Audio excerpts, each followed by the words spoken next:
Welcome back to the Gun Show, my friends. I have some very special guests and friends, and they're kind of both, actually, guests and friends, but mostly friends and kind of guests. Anyway, let's not get stuck on that. We're talking IMTS today, and we're talking Fanuc today. Wait, do you call it Fanuc or Fanuc? It's definitely Fanuc, right? Leave it in the comments. We'll figure it. It's Fanuc. Steve has already said. I didn't even get to introduce him yet, but now you know. It's Bond, Steve Bond. He is here with us today, and we got Eddie and Megan with me as well. They love talking Fanuc also. And we're going to talk about why, we all know why to go to the Fanuc booth, don't we? At this point, all these years, as big as they are, as important as automation is, and as famous as the yellow color is that Steve's wearing right now, we all are going to the Fanuc booth. But Steve, there's got to be something new. There's got to be something exciting. You're picking cars up, you're putting them down. We see that every year. It starts trending across the world every time somebody makes a post about it. But what are we looking forward to this year? Welcome back to the Gun Show, my friends. This is the VIP edition. Tony, first off, thanks. Appreciate the invite. Appreciate the opportunity to talk about what we're going to be showing at IMTS. Certainly, we're going to be picking up cars and putting them back down again this year. We did add a little twist to it, so those that are used to seeing it should come by and look at the extra little moves we're going to put on that thing as we move it up and down. It's interesting. 2 years ago when we were at IMTS, customers would come in the booth and they're like, Steve, this is the first booth I got to come to. I always got to see what's in your booth, what's going on, what's the latest technology, what do we got out I run there? Straight there myself every time, run straight through the hall. Last 2 years ago at last IMTS, it was crazy. You almost couldn't walk through the booth. It was just so full with people with all kinds of work, all different types of technology, bringing it in, going, if you think about Fanuc, we have CNC controls, we have software, we have obviously robots, and we have machine tools. Wait, you have robots? We have robots. There's these little yellow things that move around. Did you miss the giant one in 2020? No, of course. No, they're everywhere. They're absolutely everywhere. Yeah. But when you come into our booth, the first thing you get hit with really is the overwhelming different types of robots that we have and all the different types of technology that we're kind of showing. Whether you're going to be moving parts around your company, or you're going to be boxing up stuff, or you're going to be welding, or whatever that application is, obviously when you walk in our booth, it's a one-stop shop for picking up pretty much what you want. But this year, we're talking about the RoboDrill, which is what I take care of. Great machine. Yep. I've been involved with them for about 25 years and watched the product just grow and get stronger. We have about 500,000 RoboDrills sold and installed in the world right now. I've been into facilities that have 15,000 and upwards in one place, like a hall of mirrors. I know. I kind of wished I had been to that facility. I've yet to go to that one yet. I know. Let's go. But when you think about that, you say, well, why would they even do that? Well, because it's a RoboDrill. They have a reputation for extreme reliability, high performance. When you put one on the floor, people have told me it says, Steve, by far, this is the most productive square foot I have in my whole facility. And you're proud to sell that stuff. It's nothing that you have to apologize for, and been really fortunate to be able to be involved with that product for a long time.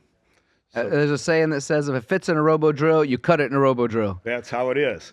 If it's going to go inside of it, we can cut it. In fact, we have a fairly large crank that we're in our lab right now that we're cutting. And people said, no, you can't lift that up. You can't put it in the machine. And certainly we can, and we are. So those are the fun things. But speaking of large parts, one of the things we're going to be showing at this IMTS is a brand new machine. So you have a new machine? We have a new machine. That's exciting. Yeah. I wasn't expecting that today. No, I know, but that's what I saved for you. So we're bringing out, and the millions of people who may or may not be watching and listening right now. That might be true. You got to talk now, bro. All right. We're all like, do tell. Yes, do tell. So anyway, you have to come to the booth to see it. So that's all I have to say. No, really. Oh, really. Seriously. So, parts that we put in RoboDrills generally fit in the size of your hand. That's what people think. I've had people go, hey, I'm not making bottle openers. I don't need a RoboDrill. And I'm like, if you make bottle openers or whatever, you need a RoboDrill. But what the challenge was getting past some of the large parts for the EV industry. So there's a lot of parts that go inside of an EV that are larger in square area than what we were able to handle before. So what we've done is we've increased our y-axis another 100 millimeters. And so what that's allowed us to do is hit a 500 millimeter square part, put it in the machine, and be able to manipulate that part with a product that we also sell, which is called a DDRT. It's a fourth axis trunnion style machine. So what they've done is they've developed a larger platform. So the x-axis travel remains the same, but the y-axis increased. And the interesting part about that machine is the floor space, the footprint did not increase. Only the inside. Only the inside. Huh. So what they did was developed a casting design that incorporated area that was just wasted space in the prior machines. Clever. Yes. So when I first saw the machine on our floor, we had the older style machine, we had the new one, and I walked up to it, and the first thing I noticed, I'm looking at it, and I'm like, it's not any bigger than the machines were before. And that was the amazing part. That was the part that I thought was really, really cool, first off, you know. Then when you start looking into it, you go, now I see where the stuff is. You know, now I see how the design is, how it all is been put together. And so what we did was we developed that machine, put it together, put it on the floor, and we said, you know, something's missing something. And I said, what's that? And he said, well, we got larger parts, we need more tools. So now we've increased our tool capacity to 28 tools. Another bonus. Another because that bonus. was oftentimes a topic of conversation as well. And even though you guys are famous for the integration of Fanuc on Fanuc on Fanuc and allowing those carousels to be adapted to a RoboDrill, the immediate umbrella that you had was often, I need more tools. Yep, and the interesting part, Tony, is we're still using the same design, increase the capacity on it, so your tool change time is still remains as fast as any machine on the planet. Wow. Even going from, well, I would say from furthest point to furthest point, but your machine's intelligent enough that it doesn't need to go all the way around like an old dial rotary phone. It'll go to the quickest point in order to make things work. At EBITDA Growth Systems, we guarantee to double your value in 3 years. Well, instead of telling you about a guarantee, how about if I tell you a story? We had a shop owner come to us at an event saying, I'm not sure if you can help us. He said, we have our credit lines maxed out in our business. I have a second mortgage on my home, it's maxed out. I'm not sure what to do. I have a payroll coming up next week and I don't know if I'm gonna make it. Can you help us? We said we weren't sure, so we came in and we came alongside of him. In 18 months, he went from not having any money to having over $800,000 in the bank and having a 6 times exit what his value was at that day. And now he's living a life that he always dreamed of with his family. And it's fantastic, and that's what's really rewarding for us, and that's what EBITDA Growth Systems is all about. If you want to know more about EBITDA Growth Systems, go to www.ebitagrowthsystems.com, EBITDA growthsystems.com, and go to our contact page where I will reach out to you personally. Right, but think about what Fanuc does. They build servo motors. Mm-hmm. So we build CNC controls, we build servo motors all by ourselves. So the Fanuc servo motor is what's driving that tool changer. So you can actually program the servo motor to move only as fast as it needs to or faster than it needs to if you want it, based on the weight of the number of tools that you have in the carousel. So that's an important factor too. Is a lot of people can put a lot of tools in their machine, but based on what size tool you have in there should dictate how fast it moves, and we can program that because it's a servo motor. Guys, I don't want to steal this whole thing, but I could continue on this same conversation about the size of the machine. Do you have any questions before I keep going? Yeah. I mean, I really want to know what that new machine is So this is that. in the booth. Like, I just feel kind of obligated to ask about that. Can you provide a little bit of a teaser? I mean, Well, I kind of just did. Yeah. Okay. So we have a machine now with larger travels and more tools than we had before. So what I want to bring up about that, Steve, if it's all right, is working with you guys for a long time, there is that constant conversation of the size of the machine and a BT30 spindle. And the BT30, of course, is a big plus, which adds the rigidity and all that kind of stuff. But the conversation is always, it's only going to, what'd you say? Yeah, dual contact. Yeah, dual contact, yeah. So that allows for the harder materials, but a lot of times, oh, it's just going to cut aluminum and the softer stuff. So now if we're putting bigger parts in there as well, that conversation will need to be emphasized that it's okay to do larger parts at fast speeds, at high rates, even the harder materials when necessary, because the machine is capable of doing it. Correct.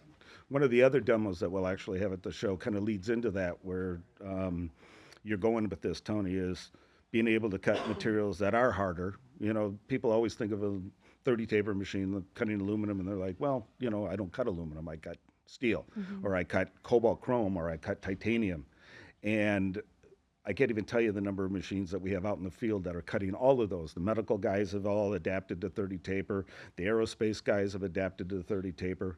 And it is due to the design of the spindle, because that's built by Fanuc, and the fact that the dual contact, which is actually held to the big Daishowa tolerances. So anybody can have a ground dual taper machine, but when you think about meeting tolerances to have that taper fit the flat, it's really critical, and that's one of the things that Fanuc holds itself to, is high tolerance, spindle run out, those kind of things on our spindle. But to be able to machine that kind of material, we have to show people. They don't believe it. People are, they come seeing is believing, though, seeing isn't is it? believing. So Yeah. one of the machines that we're going to have at the show, we actually are taking a demo that perhaps you've even seen, where we're cutting steel, we're putting a great big drill bit through it, and then we're taking a great big 3/4 inch cutter and driving it a 1/2 inch deep and cutting across 4140. RoboDrill can't do that. Yeah, can't do that except right there. But we've added another twist to that steel cutting demo, and a lot of people come to the show and they want to see something different. And so we're taking a technology built into the control called TCP, and a lot of people, it's called Tool Center Point Command. So when you program a part in 5-axis or even 4-axis, which this one is being done in, you have to know where the point of that tool is to be able to position it correctly out in space. So what we're doing now is, in a 4-axis machine with a square end mill, we're doing a radial slot, meaning that we're making a radius you'd normally make with a ball end mill. We're doing it with a flat tool, flat bottom end mill, because we know where the flat end mill is in space, so I know where that tip is, and I can follow this contour. And so that demo will be shown, and people are going to go, I've never thought it, and then other people go, why would you do that? and it's not maybe something that you would do in your application, but what it does show is that you can bring your application to us, and we'll challenge the machine technology. We'll challenge our theories on what we believe a tool can or cannot do, and then break those with technology. I love it. Absolutely love it. I'm going to move into another story real quick for you guys, just so you can understand one of my favorite interviews, but understand the capacities of what a RoboDrill can do, because when they say put it in a RoboDrill, cut it in a if it fits, do it, right? I did an interview with someone, and they were using a 40 taper machine. Don't need to say the name of the machine, but using a 40 taper machine, do it the best they could. It was a really great program, and the material was steel. And they wanted to see what the RoboDrill could do in this steel. They moved the exact part with the exact program from the 40 taper machine into the 30 taper RoboDrill, changed nothing in the program, not speeds, not feeds, not depth of cut, nothing about it. And then the program was actually faster because the part to tool change to all the movements are quicker in a RoboDrill than a bigger machine, and it was able to duplicate the rigidity and torque needed to cut the harder material. So without changing a single thing except for moving a part and changing it and moving the program over, the part itself was 30% faster in cycle time because of the capabilities of the RoboDrill. Wow. So I'll just leave you with understanding how great and it's so reliable. A lot of machine spindles, if you run them at their max RPM for hours and hours on end, they'll say don't do that. Run it for about 2,000 RPM lower than its max RPM because you'll burn out the bearings. Either the grease will go bad, the spindle will heat up. Not in a RoboDrill. You can run the mess out of that thing 24 hours a day, 7 days a week. It's so freaking reliable. So with that being said, I'll leave it open for any other questions you guys have. Once they ask a few questions to you, Steve, I'm going to bring up some of this that you have on this paperwork because I want to make sure everyone knows what we're going to see at IMTS. Yeah. And then the really great thing of your grand opening and expansion. Let's close out with that today. But okay. I want to tell you guys that story just if there's any more questions for Steve on the technology of the Fanuc. Boy, intriguing enough. And real quick question. So are you flipping around the car this year? Is that what you're trying to do? We are. Okay. So I thought you were going to do that, Eddie, with your own muscles. Real talk. Where do I get a ticket for that ride? Well, show your age when I say it's an e-ticket for that, but from the old Disney days. But anybody that's 60 years old or older will probably understand that one. But it's interesting that people have often asked, where do I put my ticket in for the drawing to win that car? And so far we haven't put that jar out yet. So I'm still waiting for that myself. I Oh, was here, wondering dude. whose car it was because that's a nice car. It's Steve's. He lets them borrow it every year. I would take that ride in El Camino. I do not care. That is fantastic and obviously an amazing strategy. You've done some really, really cool marketing. But when it comes down to it, IMTS, huge show. Everyone's got the reasons. You got to be here for this specific reason. Why are we streaming by the Fanuc booth? Tell me why, man. Well, as far as why you would come to our booth? Absolutely, man. Well, first off, who doesn't need robotics? Let's talk about it. Automation is what the topic is. I don't know of any customer I go into now that the conversation doesn't eventually lead to, and maybe it didn't start out that way, but eventually leads into, I can't find people.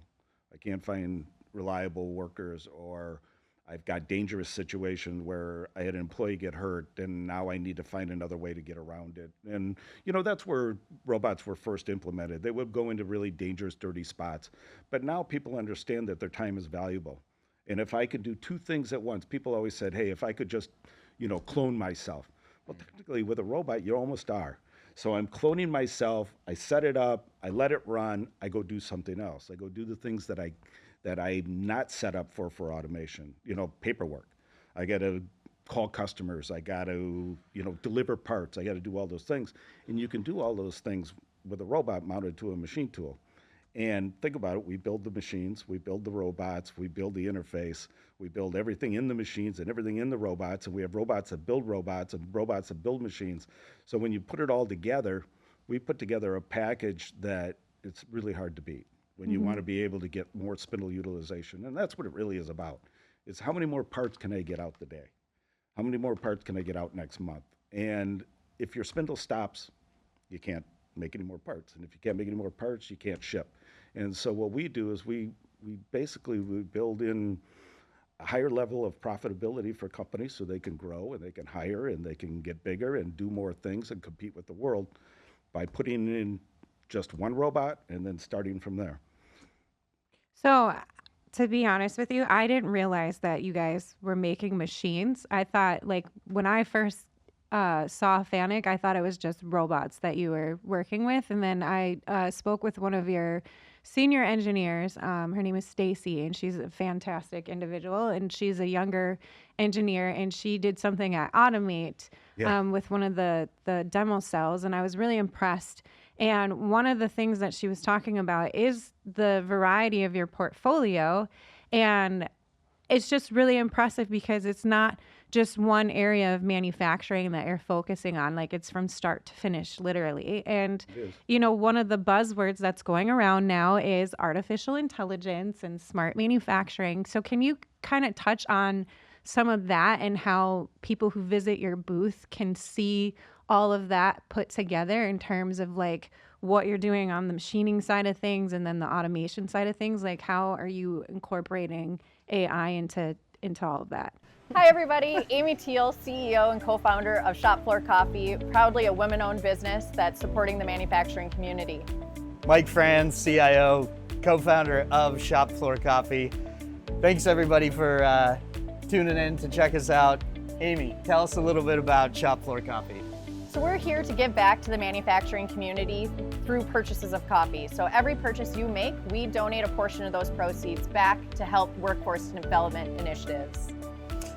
We can't tell you how much it means to us to help support the great manufacturing community. We've been involved with it for like 20 years, and we know there's issues around finding good people, finding people that really want to be involved in the industry, and we want to start by giving back to that, giving back to the programs, getting kids involved with these awesome programs. There's robotics, there's computer software. There's so many cool things involved with the industry that people just aren't aware of.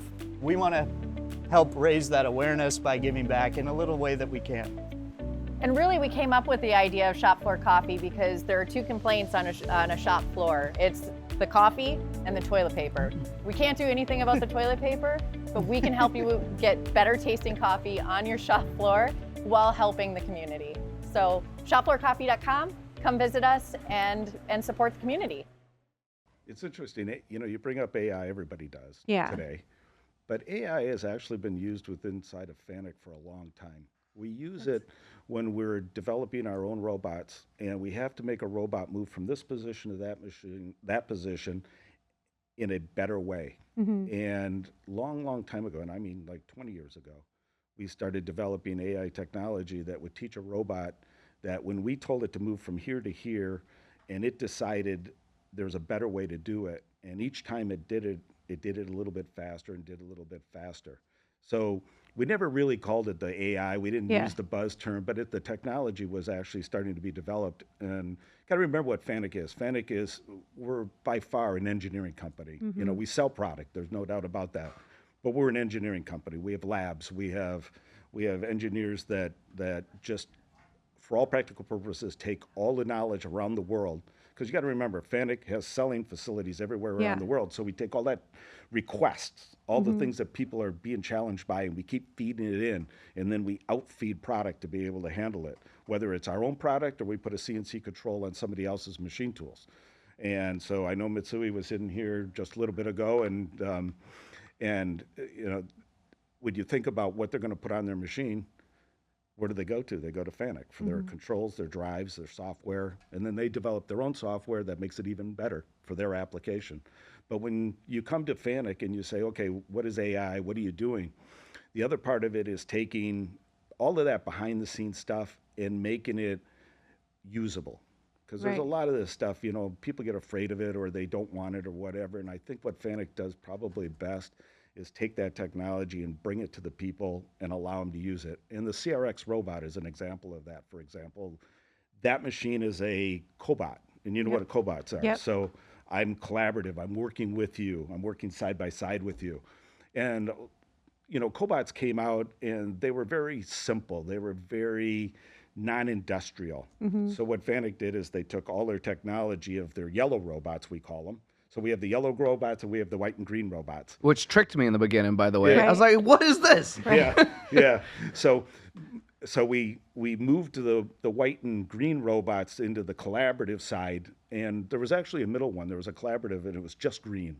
And then we moved into the white-green robots. But what that's done for us is really allows people to adapt automation simply in their shop, because, you know, when you throw a robot on a machine, it moves fast, it's scary. I mean, if you program it right. And putting it on a machine tool, a CNC machine, there's a lot of shops that are like, no, you know, I'm not ready for that. Right. But if you don't put a robot there and it doesn't have a big guard around it, and you use it, you can use it to open the door if you want. I wouldn't do it that way. I'd actuate it with an M code. But there's a lot of people that say, Steve, I don't even want that sophisticated. I just wanted to open the door. I wanted to put a part in, take a part out, push the start button, and we can do that. But we can take you so much more. And what takes that next level for the customer is I go to a CRX now, and then I can jump to a full yellow and run just lights out, rock and roll, you know, parts coming in, parts going out. We even have a servo door on the side of our RoboDrill, and it's servo driven and it's programmed by the robot. So, so the door only opens when the robot knows it's close to it. The controller for the door, and it's a servo motor on a ball screw, that is connected to the robot. So when the robot comes near it, it goes shoo, and it goes in, kind of like Star Wars or whatever, you know, Star Trek, when that door open and close. It goes in, grabs its part, and as it's coming out, the door is already closing. But that's where, you know, Tony mentioned it's so fast and all this technology. Those are the things we build into it. Seconds are money. And if that's required for you, we've got it for you on a RoboDrill. And real quick, I think another commendable thing to mention about Fanuc, like you mentioned, we're engineers, like we're a team of engineers. So when you go to the Fanuc booth, it's not just, you know, learning about the potential things that you can buy. You're also getting an education on how things are run and how you problem solve for solutions. So I think that's one of the reasons why I love visiting the Fanuc booth. I think when you walk in our booth, I mean, I'm not even sure we even bring a blank purchase order to the show. In fact, I'm pretty sure we don't. It is an education, because if we don't educate what's out there, then you can't go back to your shop and bring your ideas and implement them and then come back and purchase the stuff that it takes to go there. And when you walk out of our booth and you actually should go to our booth first, because if you come to our booth and you see what technology we've got and then go to somebody else's booth, you can say, I saw this, can you do that? Yeah. And you'll either get no, or with Fanuc's help, we can, or we've already done it with Fanuc, or something like that. So I would challenge everybody to come through the Fanuc booth first, because what you will take away from there and walk through the show with, you'll have these ideas in the back of your head when you walk into other booths and say, since I saw that, now that makes me think of this. Yeah. And that's where we really take pride in. Well, I got one last question, but this one goes to Christian. Christian, did you set my timer today for this podcast, or have we been at zeros for like an hour now? I It's fine. unplugged it. We had Tony, sorry. I had this one for 15 minutes. So. Oh my gosh, how long? We've been talking a lot, so we have to wrap this up. Steve, you know I love you, buddy, but we have been at zeros for a long time. Do the open house real quick. Oh, we're gonna do the open house for sure, but I do have to wrap this up. But there is one other piece of really cool technology that you guys really ought to think about when you come through the booth and look for. There is a patented technology that we just came up with, and Tony, you guys probably know, 5-axis technology is where people are going to. If I don't have to handle the part, remember again, every time I touch a part, it's either whip, it's work in progress, it's sitting around, it's something. If I can finish as much as I can before it moves on, I'm muddy ahead. So what we did is we developed this technology, and what we've done is we've taken our 5-axis technology, we've taken our 4-axis technology, and remember on a 5-axis part, I'm holding on to one side. So the parts are 6. So if you think of a cube, you have 6 sides. And that 6th side, the reason they call it 5-axis is because I can machine 5 sides, but I can't machine the 6th side. So what do you got to do with it? You got to take it out, put it in some other application, and machine the other side. Do whatever you're going to do. Somehow you're going to be holding on to it, and then I got to machine that side. Either I got to machine off a dovetail, or I got to put some drilled holes and taps in after that, or whatever. So we developed a technology where automation is who we're known for, but it has no robot. And it's going to do 5-axis machining inside of a machine with 2 4-axis tables. And I'll just briefly describe that. 1 4-axis table comes over and grabs a part out of a dispenser, I'll call it, grabs a blank, comes in and machines all onto it, and then it moves over, and we've adapted another servo motor drive, which drives the table over to another 4th axis, which grabs it, and then flips it up, and there it exposes my 6th side to machine. Regardless of complication of top side? Regardless of it, because it's just a top side. I can machine whatever I got to do on that top side. I could drill it, tap So now it. it's one and done, or done in one. Done in one is a really good way to put it. Huh. It's fascinating. It is fascinating. It's patented. Wait till you come and see it. You got to come to the booth and see this technology. Super excited now. And the interesting part of it is that's developed inside of a full automated cell with 3 other robots. So what's going to happen is we're going to develop this part, and then it's going to go to it's going to get taken out with robots, moved over, parts washed, and then we're going to add parts to it, components to it with a robot, and then it's going to get laser marked, and then we're handing it out. So the other part of it is you get to have something to walk away with. Well, I'm glad we went over time for this one. It was worth it, right, guys? Absolutely. There it is. Okay. There it is. All right. Well, we're going to close it out, but not all the way, because we still got to talk about this. Yes, happening today, by the way. Happening today, although So- this will be released later. While we're recording this, happening today, grand opening, a new West Campus. I mean, it's not like your building wasn't big enough. You're just adding on more square feet. What's going on here? Yeah, so basically the cells that we're building now are getting more sophisticated and larger when we're running out of space. We've hired so many more new people, we needed more capacity. And so land came available that was just about 1.5 miles from our headquarters. And we purchased the land, and we purchased a existing building behind it that was basically a law firm that we had purchased out of there. It's a college law. And so we purchased that building, and we developed this whole new facility. And in that new facility, we were doing all of our large robot integration, our welders, all of that will move out of headquarters. And then the training will go to the new facility that we purchased, which was the law college that was purchased behind this land. And so, you're talking about almost another 1 million square feet, just short of that. Between our 3 properties, we're probably 2.5 million square feet. It's crazy. But what it really does is it shows Fanuc's investment in manufacturing here in America. Awesome. Congratulations. Thanks. It's well deserved. Yes. And who needs those lawyers anyway? Good Yeah. riddance. I'm Good sure riddance. I'm sure they bought a building. All right, now we're for real closing it out this time. So for everyone who wants to see MTDCNC on the Fanuc booth, we will be with those guys Monday from 3 to 5. The booth number, not like you can't just see yellow everywhere. Just look up as soon as you walk in. But the booth number is 236-426. Come join us, but join them all week long. Get to see this incredible technology. Get to see Steve. You also get to see Megan and Eddie as well. Thank you all for watching. We appreciate it. Thank you for staying till the end. This was the longest one we did on IMTS, but we do appreciate your time. I like those Tony, peace signs, by the way. Thank you, everybody. Really appreciate it. Thanks. Very good, Steve. Thank you Thank so you. much.